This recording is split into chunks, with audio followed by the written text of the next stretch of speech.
Babai shëmbullor. Me qëllim që babai të kryej rolin e tij si prind, kërkohen prej tij 3 gjëra. E para të jetë prind model për fëmijë. E dyta të interesohet dhe të kushtoj vëmendje atyre. E treta të interesohet dhe të përkujdeset për ta.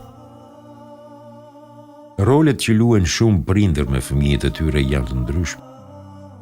Kështu kemi prindër edukues, por kemi edhe prindër përbindshëm, të cilët ushtrojnë dhunë dhe terror ndaj fëmijëve.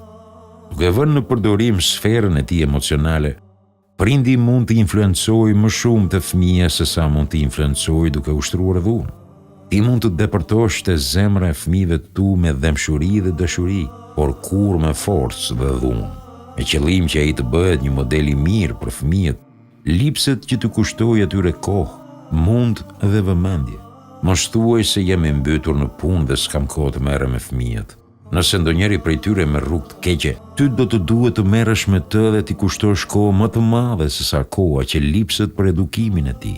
Jo vetëm kaq, por koha që do duhet t'i kushtosh djalit apo vajzës nëse marrin rrugë të keqe, do të ndikojë në punën dhe aktivitetet e tjera. Do të jesh i stresuar dhe i tensionuar.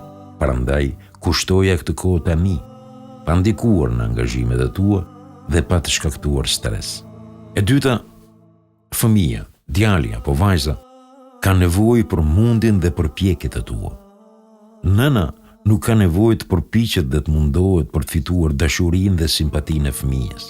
Kjo për shkak se gjatë shtatëzënisë janë shkëmbyer hormone mes tyre.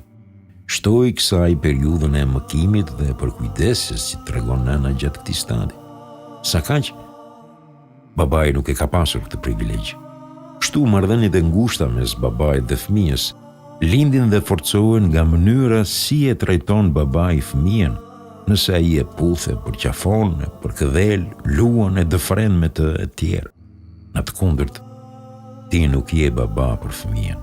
Në këto 2 tema, ne do të fokusohemi më shumë në rolin e babait, pasi atij duhet të shtojë përpjekjet për t'i forcuar marrëdhëniet me fëmijën e tij. E treta, fëmia ka nevojë për vëmendjen e babait. Shumë baballar thonë se janë shumë të zënë me punë dhe angazhime dhe nuk kanë kohë për fëmijët. Një baba që qëndron disa ditë larg fëmijëve dhe kur kthehet, u kushton vëmendje, është më i mirë se babai që nuk largohet nga shtëpia, por nuk u kushton as pak vëmendje fëmijëve. Edhe pse jeton me ta në një stre, ai duket sikur jeton në një botë krejtësisht tjetër. Një ide që mund të jap babai, një stimul, mënyra si e trajton, si i flet, si e dëgjon, një prallë para gjumit e tjerë, janë thelbësoret për edukimin dhe rritjen normale të fëmijës.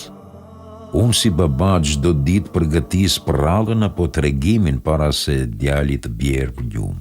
Ndonjëherë nuk jam përgatitur dhe nuk kam çfarë t'i tregoj. Kështu detyrohem të sajoj diçka nga ana ime dhe gjë tani ka funksionuar shumë mirë. Sa herë që ndodhem larg familjes, kur komunikoj me ta, përgatis diçka për t'i thënë, diçka që të mos e harroj gjithë jetën.